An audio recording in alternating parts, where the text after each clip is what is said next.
Samantala, sa pagsasagawa ng major road reblocking sa EDSA ngayong araw, handa na rin ang DPWH na magbigay alalay para sa mga motorista. Para sa detalye, balita mo kami Joseph Parafina.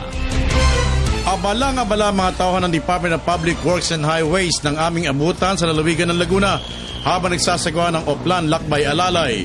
Kasama sa kanilang serbisyo ang libreng pagkakaloob ng repair sa mga minor trouble ng sasakyan, maghatid sa mga vulcanizing station at iba pang mga serbisyo na kanilang ipagkakaloob.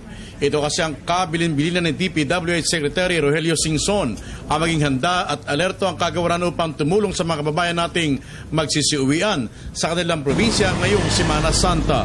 Sakop nila ang Calabarzon, Cavite, Laguna, Batangas at Quezon. Ang kabilin-bilinan namin, kung maaari, lalo na yung namin naka-orange, yung aming nakikita ninyo para identify and with IDs. Para naman sa mga taga Mimaropa o Mindoro, Marinduque, Romblon at Palawan, pagbaba pa lamang ng pier ay may mga serbisyo na silang ipagkakaloob sa ating mga pasahero.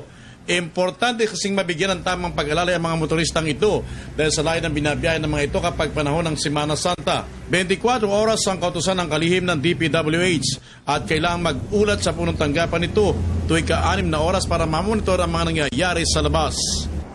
Ang aming District Motorist Assistant Team dito sa Mimaropa ay always ready to assist anybody who needs our assistance.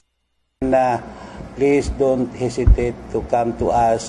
Para sa District Engineer ng Laguna 2 na si Engineer Joel Lempenco, matamang babantayan nila ang mga masisirang sasakyan para hindi ito mabiktima ng ilang mga kunyari nagbibigay ng tulong, subalit pagsasamantala naman sa kapwa ang nais ng mga ito.